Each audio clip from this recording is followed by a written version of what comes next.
What's the dumbest thing you did that actually worked? I was a sophomore in high school when my AP World History teacher, Mr. Vargas, announced our semester project. A 15-page research paper on any historical event before 1900 hours, worth 40% of our final grade. Due in 6 weeks. No problem, I thought. 6 weeks was practically forever. Cut to 11 p.m. the night before it was due. I had exactly 0 pages written and a Wikipedia-level understanding of the French Revolution, my chosen topic. My mom had asked about my progress for weeks, and I'd been responding with vague, "It's coming along, great lies," that had now caught up with me. I am monumentally screwed, I whispered to myself, staring at the blank Word document. The cursor blinked mockingly. I did the math. 15 pages, roughly 4,000 words in under 9 hours. Impossible. Especially since I needed to include proper citations, analysis, and coherent arguments about historical events I barely understood. That's when I had what I can only describe as a complete mental breakdown disguised as a brilliant idea. Mr. Vargas was old school. He demanded physical papers, printed and stapled. "I don't trust email," he'd say. "Technology fails. Paper endures." My plan was simple and incredibly stupid. I would submit 15 pages, but only the first 3 and last 2 would contain actual content. The middle 10 pages would be nothing. Just blank paper with page numbers. He's got like 180 students, I reasoned to myself. He's not going to read through every single paper thoroughly. He'll skim the intro, check a few middle pages, read the conclusion, and move on. I poured everything into crafting an immaculate introduction and conclusion.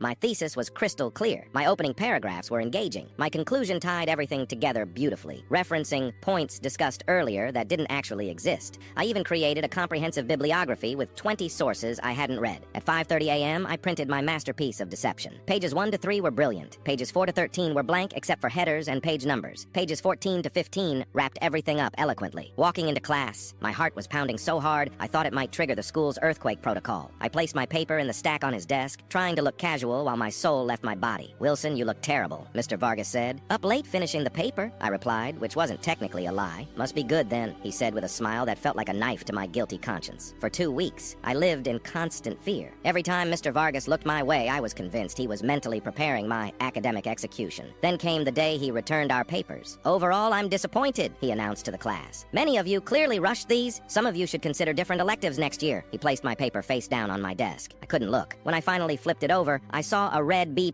scrawled at the top with a note, "Strong beginning and conclusion, but your middle section lacks the detailed analysis promised in your introduction. Your writing shows potential." He had actually given me a B+ for a paper that was 70% blank. Later that semester, when we had our one-on-one conferences, Mr. Vargas told me he expected great things from me in the future. "Your writing has a clarity many adults lack," he said. I nodded, smiling through my crushing guilt. 15 years later, I'm a professional writer. I've never missed a deadline since that day, and every page I submit is fully written.